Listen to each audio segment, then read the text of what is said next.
otra vez la luz.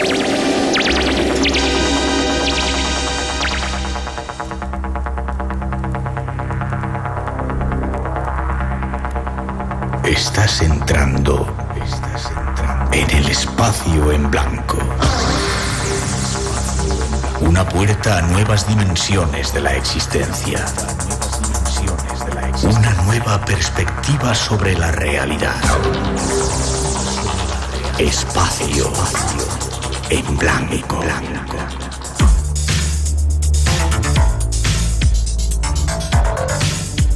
Una producción escrita y dirigida por Miguel Blanco. Hola, buenas madrugadas, son las 2:08, 1:08 en las Islas Canarias y es el momento de echar a andar un nuevo viaje del espacio en blanco por esos mundos del misterio que aquí nos gustan. Tenemos hasta las 4, las 3 en las Islas Canarias y estás en Radio Nacional.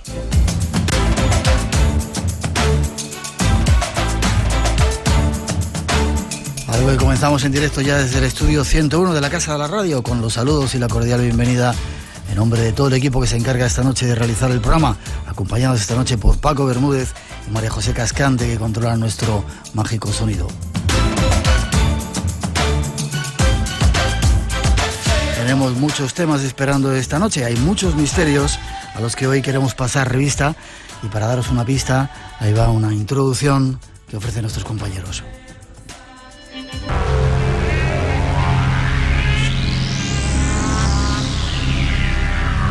Han pasado muchos años desde que comenzó esta historia y esta noche, a petición de muchos de vosotros, queremos volver a pasarle revista y para ello tenemos a dos invitados especiales. Buenas noches, José Juan. Hola, buenas noches, Miguel. José Juan Montejo, licenciado en Derecho y en Criminología y quizá uno de los máximos expertos en esta investigación del tema humo. Gracias por la presentación, Miguel. Lo que te mereces. Te lo agradezco doblemente. Bueno, por lo menos en relación con el tema humo, sí que es una cuestión que llevo estudiando, investigando desde hace unos cuantos años y bueno, pues yo he sido uno de tantos que ha aportado ahí su granito de arena a intentar esclarecer algunas cosas. ¿Y por qué el tema humo? ¿Por qué te llamó la atención?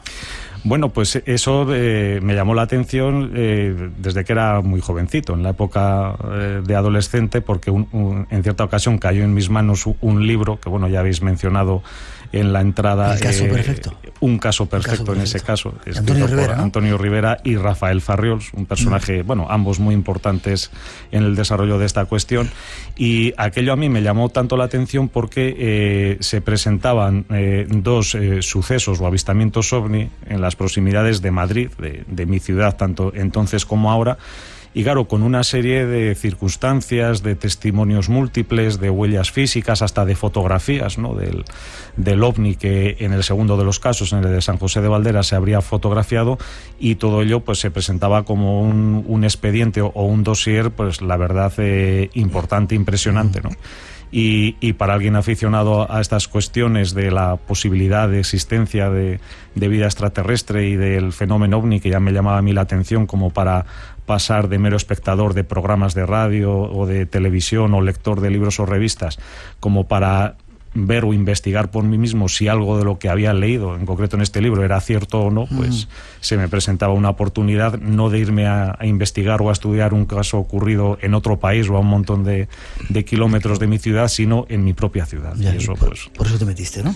Déjame que salude también a otro compañero, sí. David Cuevas, licenciado en periodismo también. Buenas noches, David. Hola, ¿qué tal, Miguel? Buenas noches. Bienvenido al programa. Pues bien hallado. Y al equipo, bueno, estás con nosotros ya. Dime una cosita, ¿por qué te interesa a ti el caso humo? Pues el caso humo me interesa porque es un caso que lo tiene prácticamente todo, ¿no? Primero, uno de mis asuntos favoritos, por no decir el que más, el que para mí es misterio de misterios, como es el tema OVNI. Luego se mete en servicios secretos.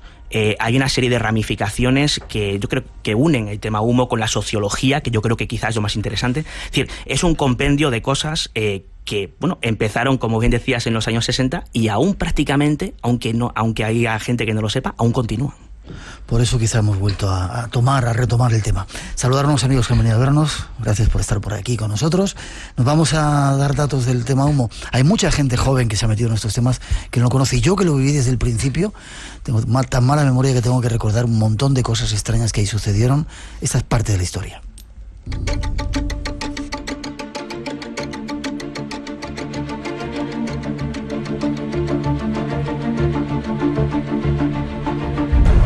Esta extraña historia que hoy estamos rememorando comenzaba así. Era la primera semana de febrero de 1934. Un barco de bandera noruega navegaba por aguas del Golfo de Terranova. A bordo iba un grupo de científicos para realizar algunos experimentos de comunicación a larga distancia por medio de la reflexión de ondas de radio en la ionosfera. Un tren de ondas hertzianas usadas en la prueba habría cruzado la ionosfera, perdiéndose en el espacio con resultados imprevisibles. 14 años después, dicen las primeras crónicas sumitas recibidas por Fernando Sesma Manzano y su grupo, esas ondas fueron captadas por científicos del planeta Ummo, los cuales comprendieron que se trataba de una señal inteligente distinta al confuso ruido galáctico. En otra de sus cartas, los sagaces y huidizos sumitas dicen que en enero del 1949 del calendario terrestre, una flotilla de 3 naves, con 6 tripulantes en cada una, partió de Ummo rumbo a nuestro sistema solar. Primero exploraron Neptuno y pronto comprendieron que las comunicaciones que habían recibido provenían de ese pequeño planeta azul al que llamamos Tierra. El 28 de marzo de 1950, a las 4 de la mañana, las 3 naves sumitas, según la crónica llegada a manos de Fernando Sesma Manzano y del ingeniero Enrique Villagrasa, otro de los integrantes del Grupo de Madrid, aterrizaron en un sitio desolado, situado a 13 kilómetros de la ciudad francesa de Digne y a 8 de la aldea de La Javie, cerca de la frontera con Suiza. De acuerdo con documentos recibidos por el comisario Dionisio Garrido y la funcionaria de la Embajada de Estados Unidos, Alicia Araujo, esos primeros tripulantes se multiplicaron en la Tierra, adoptaron por mutación la forma humana y ahora ya resulta imposible precisar su número. Son los primeros datos de esta extraña y apasionante historia, pero hay más. Antes de nada, decían esta información que, supuestamente llegaron a la Tierra, se juntaron entre nosotros y ya no se distingue. ¿No seréis vosotros alguno de ellos? No, porque en principio no somos altos y rubios, ¿no? Eran altos vayamos y rubios. teñidos.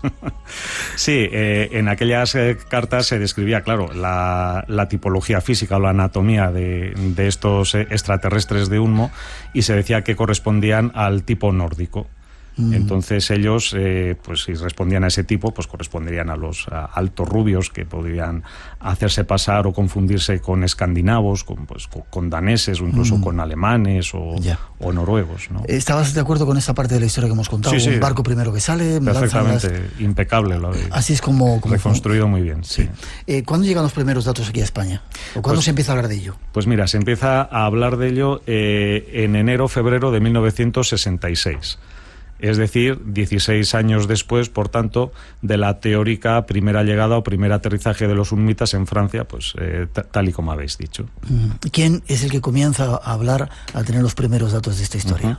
Se ha mencionado también en la introducción, es Fernando Sesma Manzano, que él desde 12 años atrás, desde 1954, pues dirigía como una peña, un grupo o tertulia, en varios cafés de Madrid. A partir de 1956 estas tertulias ya se trasladaron de modo definitivo a un sótano bien conocido por los aficionados al tema, La Ballena Alegre, que está situado en el antiguo Café León de la calle Alcalá de Madrid. Esa peña o grupo pues se dedicaba a tratar, a estudiar también y sobre todo a intercambiar datos, informaciones, opiniones, reflexiones sobre los traídos y llevados platillos volantes, pues que era un fenómeno emergente en los años 50.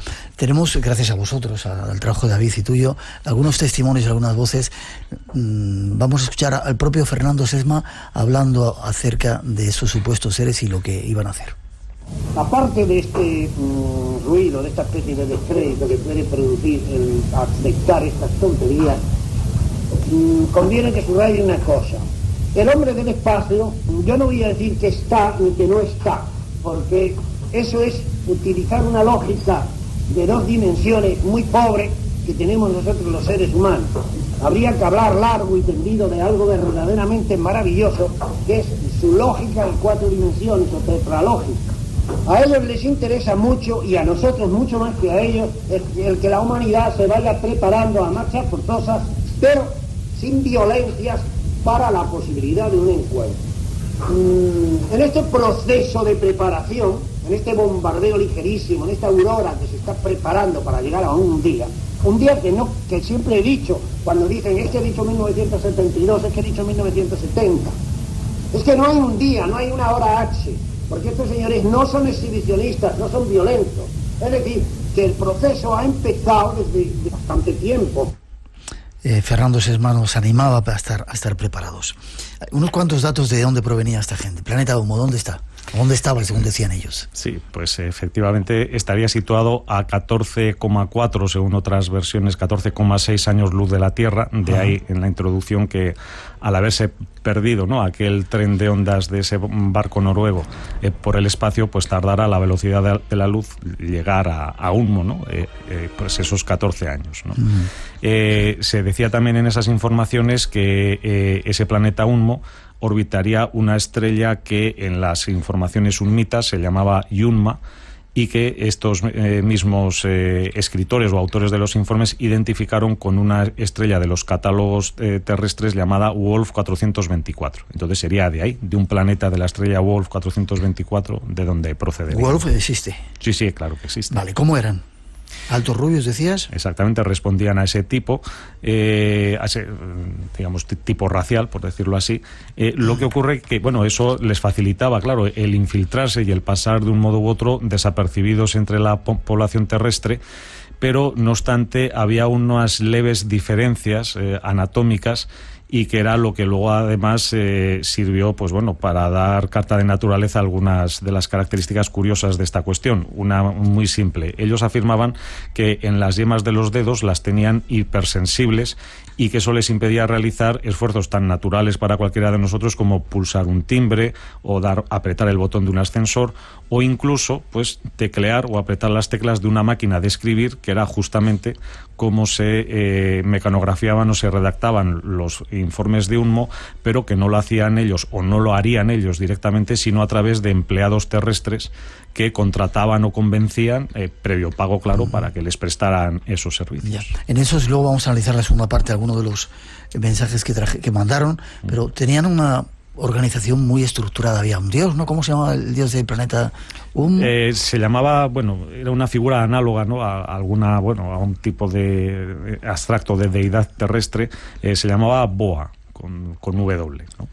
Entonces, ahí, en una de las informaciones incluso que recibió Fernando Sesma, pues se hablaba de una figura como denominada Unmoboa, que llamó mucho la atención, ¿no?, a los receptores de esas cartas y a los que luego ya las estudiaron a lo largo de los años, porque sería una figura muy similar o muy semejante a la del Cristo terrestre. ¿Contaban también cómo era su planeta? ¿Cuántos habitantes tenía? Pues eso en este momento no recuerdo, varios millones, pero la peculiaridad también de ese planeta era que disponía de un continente único. Es decir, por lo visto allí, pues por las razones que fueran, no se habría producido como en nuestra Tierra una deriva continental que a partir del continente primigenio o Pangea, ¿no?, como han denominado algunos especialistas, empezaran a separarse las masas continentales y formar los continentes actuales. Pues eso en Unmo no se habría producido, sino que se habría mantenido a lo largo de los milenios o de sus millones de años de existencia incluso un continente único. Ya. ¿Cómo llegaban, se trasladaban de un sitio a otro? ¿Cómo llegaron a la Tierra?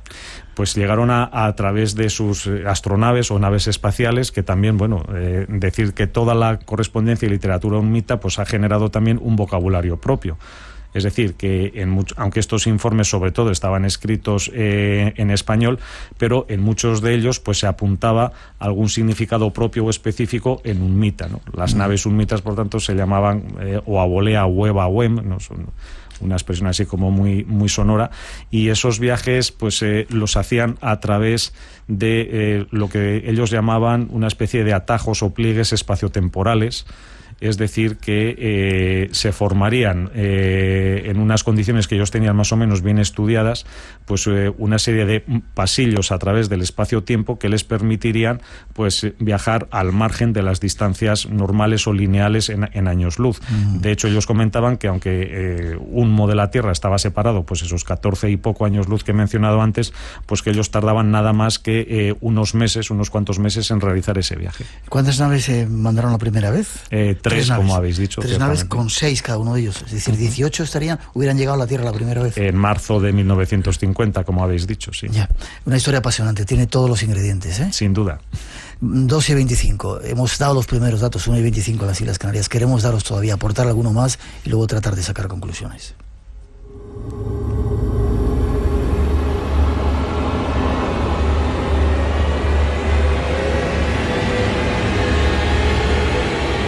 Algunos años más tarde, comienzan las comunicaciones.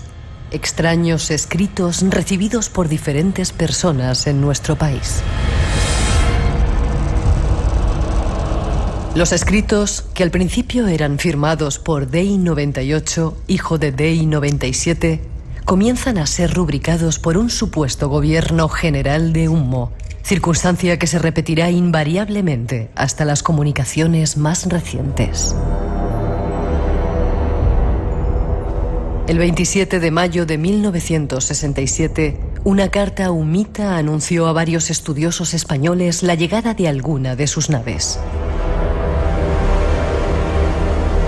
Señalaba que una de ellas descendería cerca de la localidad de San José de Valderas.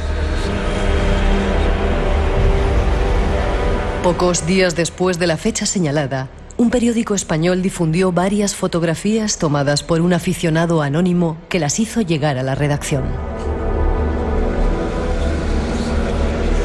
En ellas se advierte un platillo volador con el signo que usan los humitas para sellar sus misivas, una especie de letra H, con los brazos curvados hacia afuera y cruzada por una raya perpendicular. Un grupo de testigos dijo haber visto descender el aparato en Santa Mónica, cerca de San José de Valderas. Cuando levantó el vuelo, un muchacho recogió en el lugar un trozo de metal y una placa de un material desconocido de color verde. El Instituto Nacional de Técnica Aeroespacial de España sometió esos dos objetos a un minucioso análisis y concluyó que se trataba de un tubo de níquel de 99% de pureza y que la película plástica era polifluoruro de vinilideno, muy resistente a la tracción y a las altas temperaturas.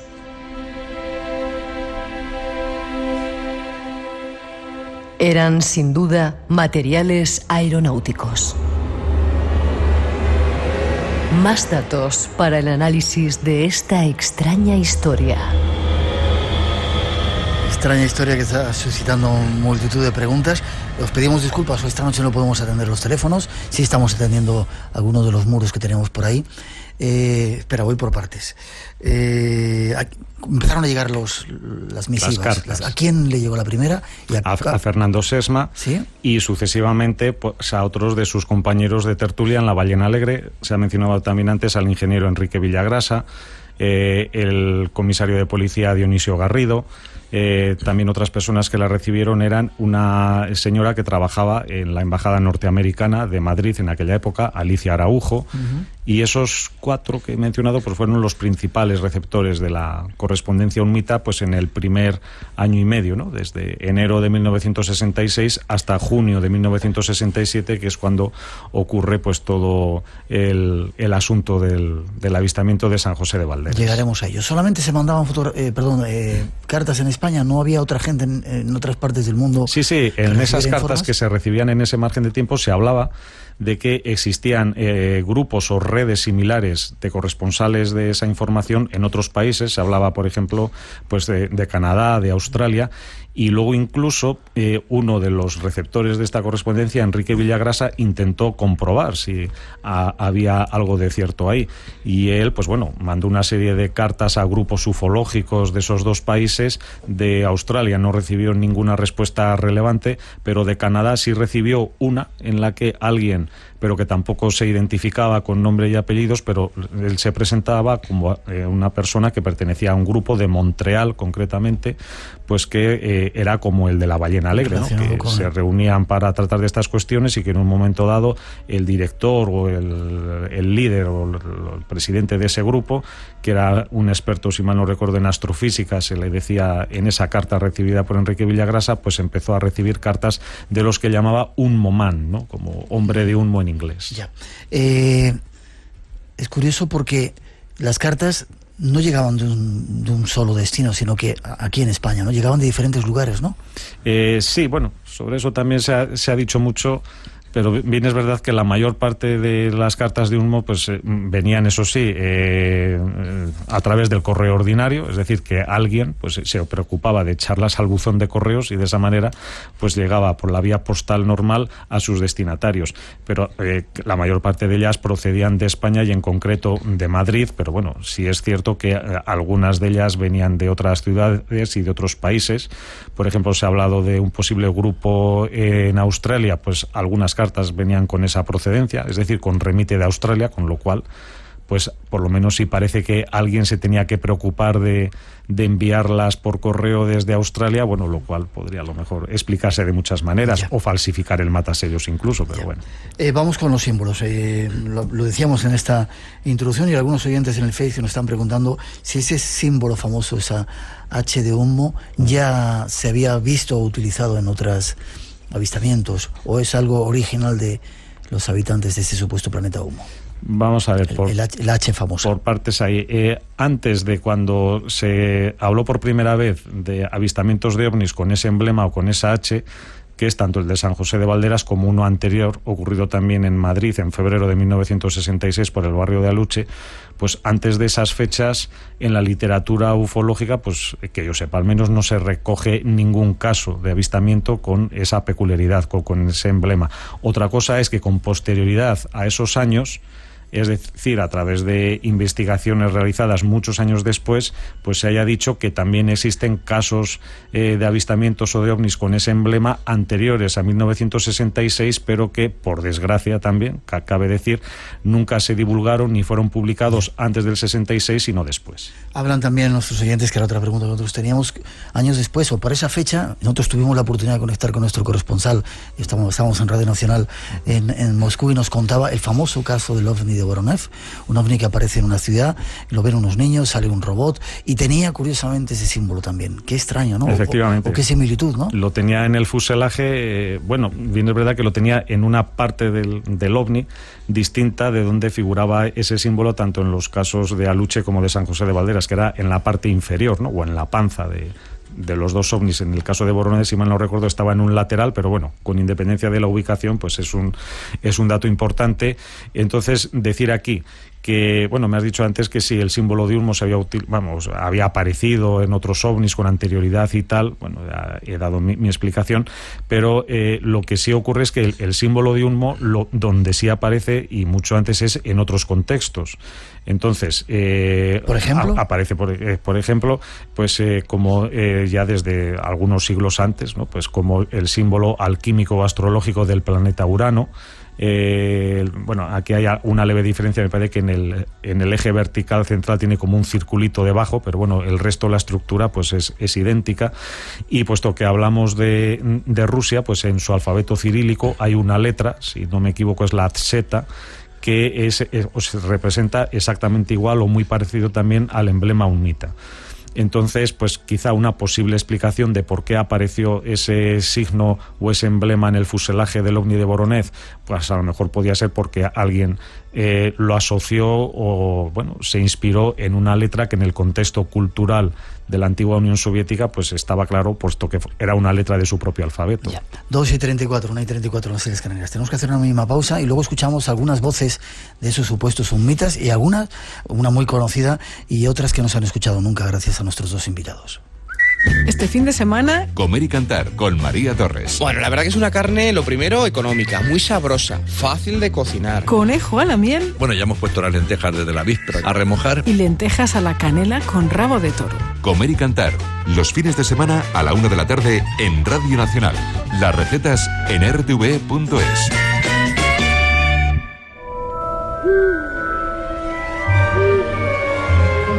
Todas las semanas, una experiencia única de comunicación te espera en el programa más legendario de la radiodifusión española.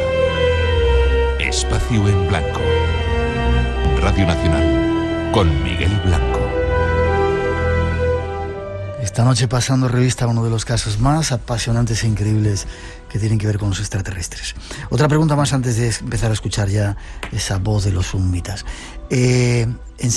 Hubo un caso de avistamiento en Aluche. Correcto. Recuerdo que nosotros hacíamos el Espacio en Blanco entonces y lo estuvimos siguiendo, y luego hubo el de San José de Valderas. Así es, así es. En ese segundo avistamiento de San José de Valderas, donde aparecía la nave, supuesta nave con esa H famosa. Sí, es el caso de las fotos, ¿no? Las fotos tan conocidas que muchos de los oyentes... Luego hablamos de las fotos. Vale. Teóricamente quedaron restos, como decíamos aquí, de fluoruro de poli y no sé qué. Sí, al revés, bueno, es difícil. Polifluoruro de vinilo o polifluoruro de vinilideno. Vinilideno. ¿Es cierto eso? Que dejaron esos restos ahí, esa nave que aterrizó en San José de Valderas. Bueno, lo cierto es que esos restos se presentaron efectivamente. Otra cosa es que se localizaran realmente en el escenario o en las proximidades del aterrizaje de Santa Mónica, como se ha comentado antes, y que, bueno, para los oyentes que sean de Madrid o conozcan Madrid, Santa Mónica es un pequeño barrio de campamento realmente, ¿no? Y donde se produjo el aterrizaje fue en las inmediaciones de un rancho-restaurante que existía por aquellos años, desapareció no hace tanto, pero bueno, se llamaba La Ponderosa. Entonces, en las inmediaciones de este rancho-restaurante, por la zona de atrás, parece ser que es donde habría aterrizado aquel aparato, aquel ovni de Unmo, y allí sería donde se habrían recuperado esas muestras. Pero el problema de aquí, como tantas veces ocurre con este tema, es que los testigos o los que realmente podrían haber recuperado esas muestras y haber luego declarado, pues sí, fue fulanito, menganito, tal vecino o vecina del barrio de Santa Mónica o de campamento, pues eso nunca se llegó a averiguar. Supo, ¿no? Lo que ocurrió es que de modo anónimo, a través de uno de los posibles testigos e incluso fotógrafo del ovni de San José de Valderas, esta persona que se hacía llamar Antonio Pardo, bueno, pues hizo aparte una pequeña investigación para buscar otros testigos del ovni que él había visto y que, según se decía, había aterrizado a unos cuantos kilómetros de Valderas, y entonces en esa encuesta de este caballero pues recuperó, al parecer, estos restos, tanto en metálico como en concreto eran dos tiras de plástico que al parecer se decía que las tiras de plástico estaban dentro de una cápsula o tubito metálico que junto con otros habría dejado abandonado el ovni pues al aterrizar o al levantar de nuevo el vuelo.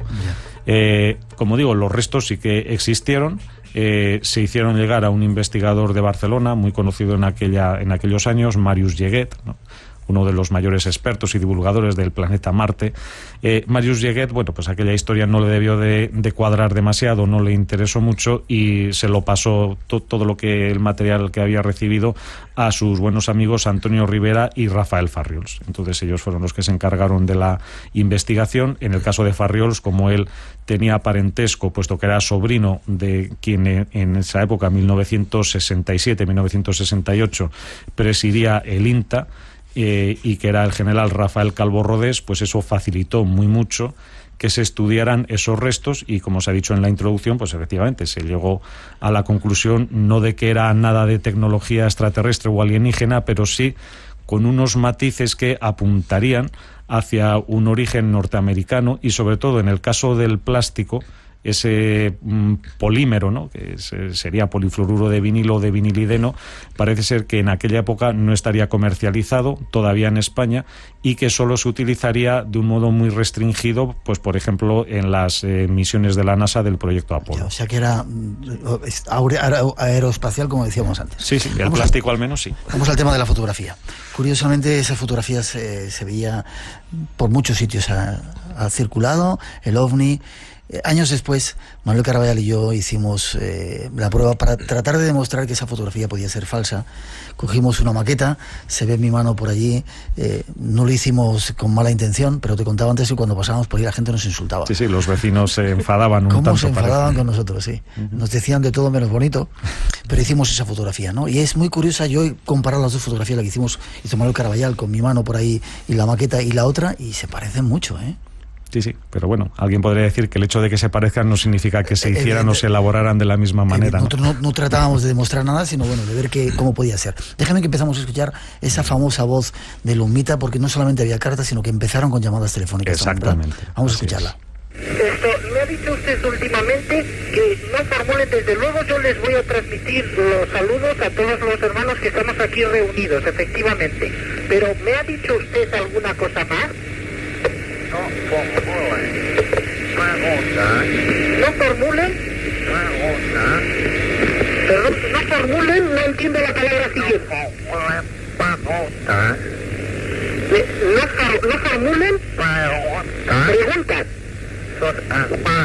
a sus hermanos. ¿Sí? Reunidos.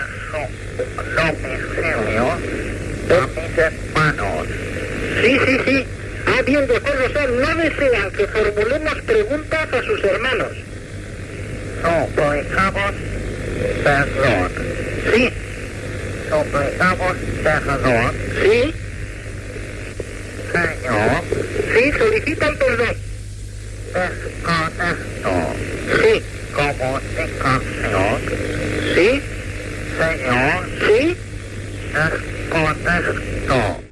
Difícil de entender, y era porque no tenían glotis, no tenían aparato fonador y por eso hablaban de esa manera así tan gangosa. Sí, bueno, también ahí se daban algunas explicaciones distintas en las cartas de los problemas de, digamos, de articular o de verbalizar que tenían los summitas.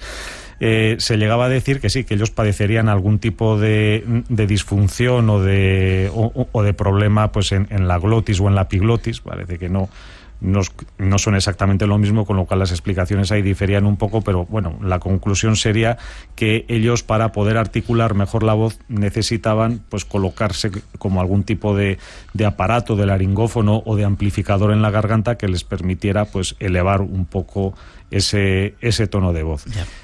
Tenemos algunos cortes también que nos habéis traído de algunos de los implicados. En esta ocasión es Enrique Villagrasa, creo, que nos cuenta un poco cómo era la experiencia de esas llamadas. Me acuerdo que un día la criada que teníamos no estaba yo en casa y llamaron y preguntaron por mí con esa voz gangosa, extraña, y entonces ella identificó que era, y cuando vine dice, le ha llamado el señor del planeta. Todo eso lo tengo anotado en alguna de estas carpetas. Está anotado todas las conversaciones que tuve con ellos y de qué tratamos. Una de las veces estuve 2 horas y media hablando por teléfono. Además me pilló de sorpresa de muchos temas y me contestaba él todos los temas que yo preguntaba, pues me lo iba contestando. Normalmente solía llamarme un señor que se llamaba Day 98, sí, Day 98. Qué curioso.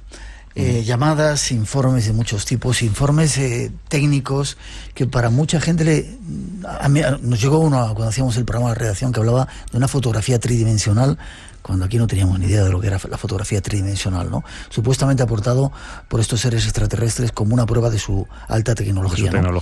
Y como eso muchas otras cosas. Luego descubrimos que meses después, no sé qué fábrica era japonesa, acaba de inventar la fotografía tridimensional y empezaban a mandarla, ¿no? Sí, pero eso lo comentaba Fernando Sesma, que él recibió en su casa a través de uno de estos emisarios. Lo contaba también a otros en el programa. que trabajaba o colaboraba con los humitas, pues una de esas personas le llevó a su casa como una prueba, ¿no? Eso fue al principio del contacto suyo con la fuente Unmo, por llamarlo así. Le llevó 2 fotografías tridimensionales de procedencia unmita, según ese emisario, se las mostró a Fernando Sesma y su familia y luego pues se las volvió a llevar. Y eso para Fernando Sesma pues supuso una prueba importante. Un montón de, como decíamos, de informes de diferente tipo. Seguimos con más testimonios. Enrique López Guerrero, un sacerdote, le preguntabais, creo que era David, que dónde se podían encontrar estos seres extraterrestres, y esto era lo que él contestaba muy curiosamente.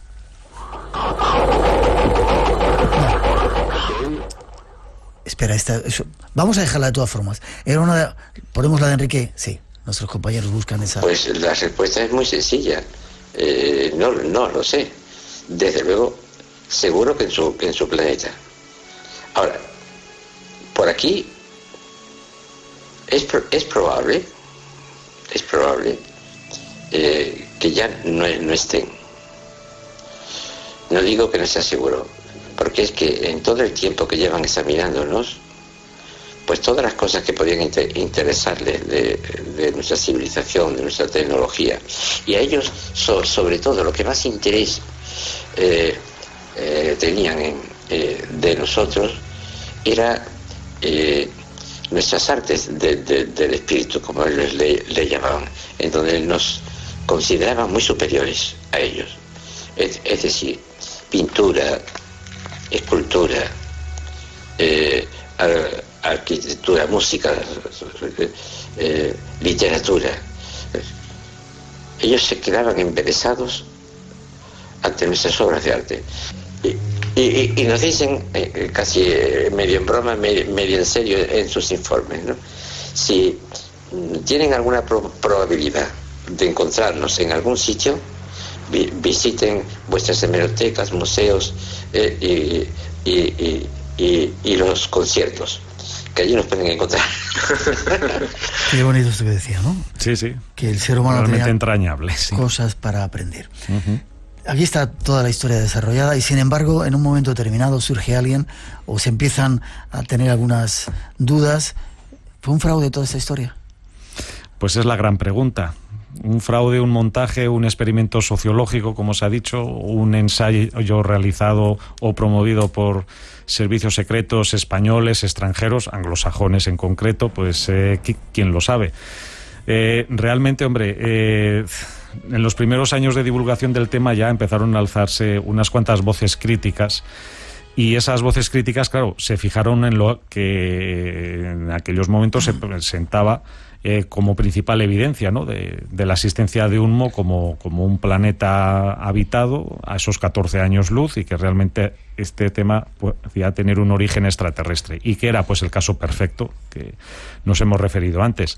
Decir un pequeño detalle aquí que es interesante, y es que el caso de San José de Valderas y el aterrizaje posterior en Santa Mónica o Campamento habría sido predicho o avisado con unos días de antelación mediante una carta unmita, de la cual se enviaron pues bueno, varios ejemplares con un texto muy similar, ¿no?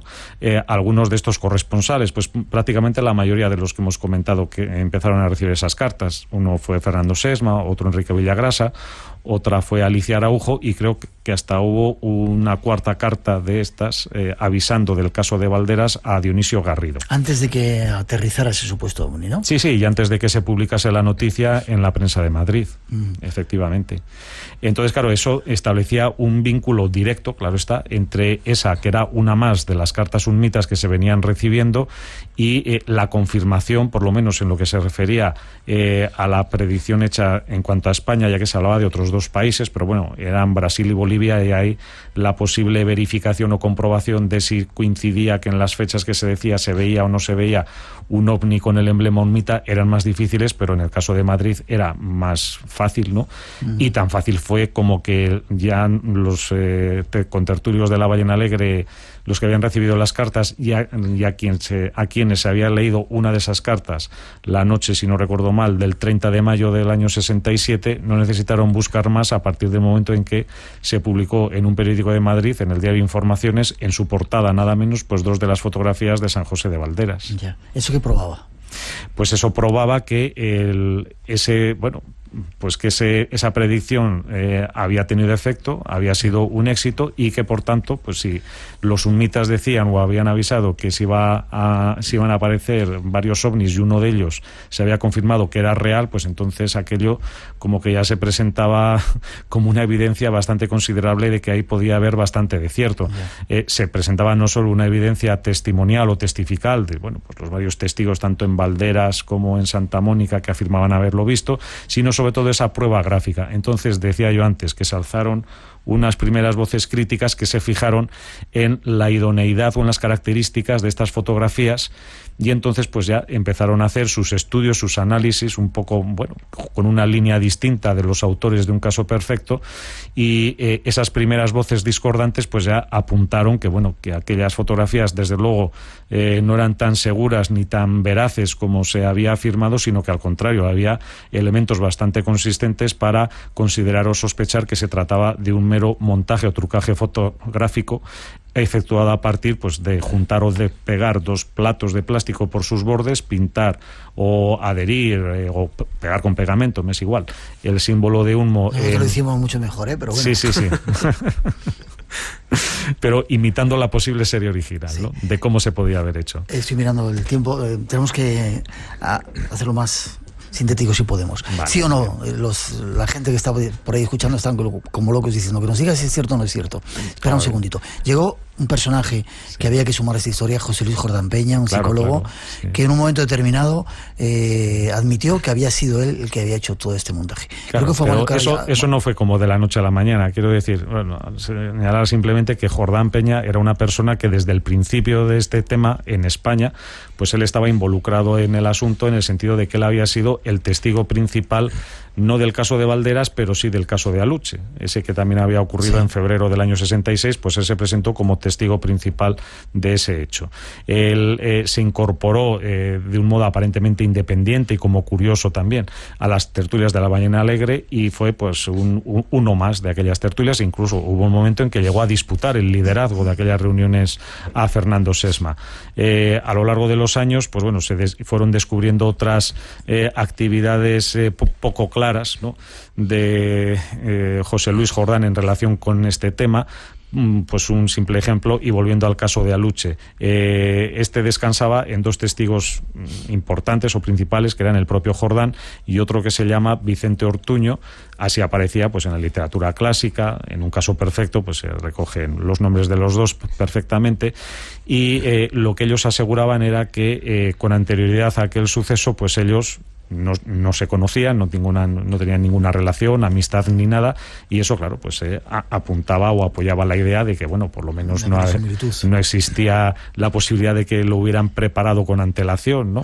Y luego al cabo de los años se descubrió pues que eso no era cierto, tal y como aparecía en Un caso perfecto, pues no era así, sino que ellos varios años antes del caso de Aluche pues ya tenían no solo una relación amistosa, sino que bueno, pues eran bastante amigos, ¿no? Y entonces parece ser que incluso habrían participado los dos en otro tipo pues bueno, de pequeñas bromas o experimentos en Madrid, como el lanzamiento, en este caso parece ser que por parte solo de Jordán, desde un balcón de una pensión donde él residía, pues de una serie de monedas o de billetes para ver qué explicaciones podía dar el vecindario de si eso podía ser un dinero caído del cielo, que no se sabía muy bien eso, o de alguien que le sobraba el dinero, ¿no? Entonces una serie de actividades ya se fueron recogiendo a lo largo de los años que apuntaban a que el papel o la participación de José Luis Jordán no era tan aparentemente imparcial o independiente o vamos, altruista, ¿no?, como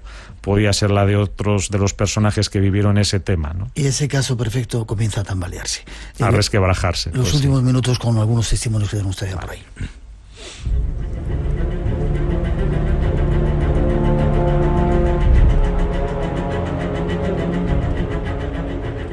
Han pasado muchos años desde que aquellos primeros informes, visitas, fotos, contactos sembraran las dudas entre los investigadores y la opinión pública.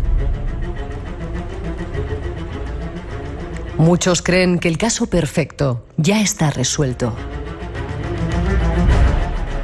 ¿Fue todo un burdo fraude montado por el psicólogo José Luis Jordán Peña? Aún quedan muchas dudas. ¿Estamos ante un fraude? ¿Una prueba de la CIA, tal vez? Veamos cómo se encuentra en la actualidad el caso.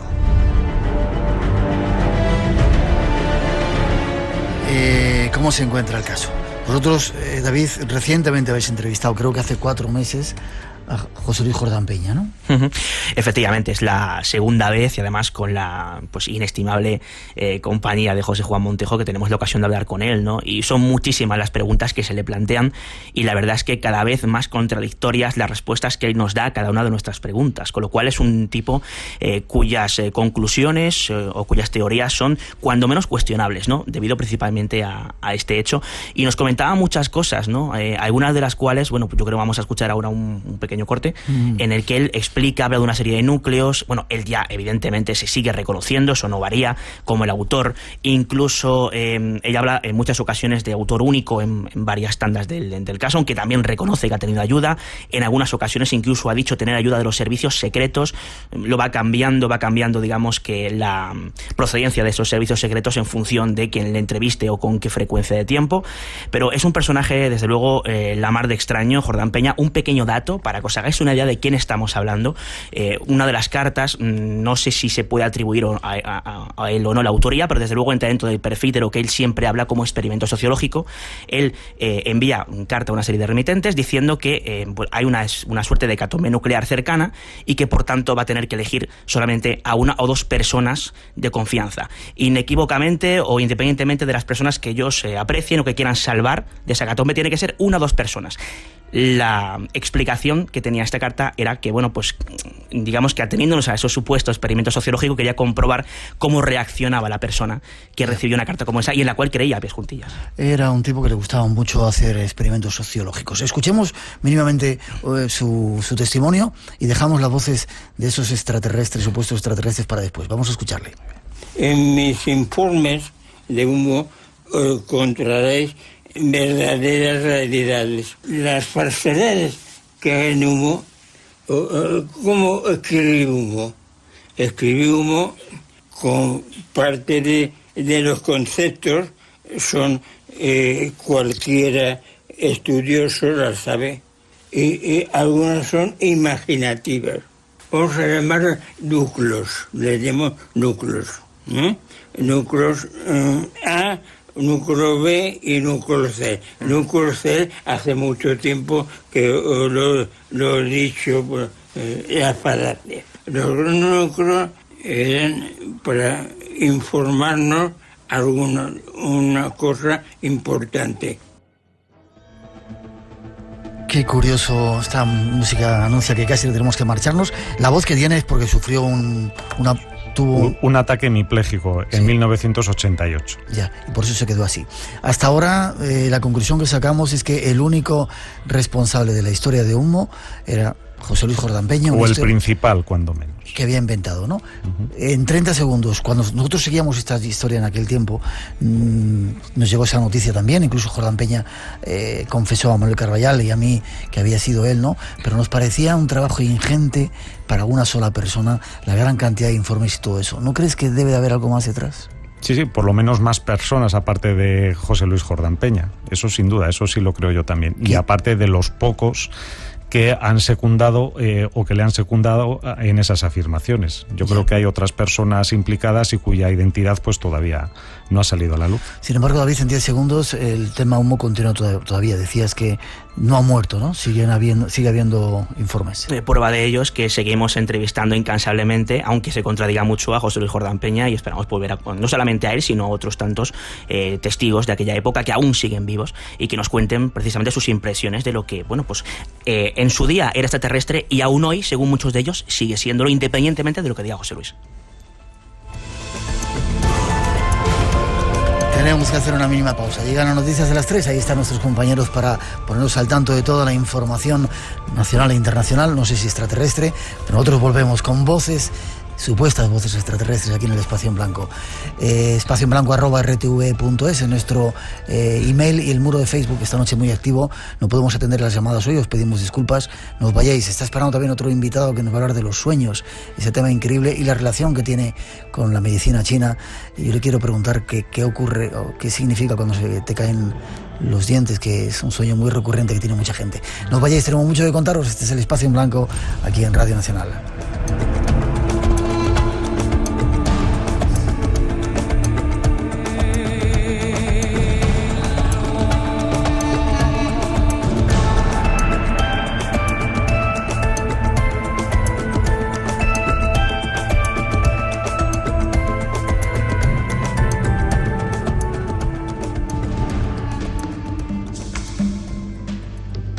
Enigmas,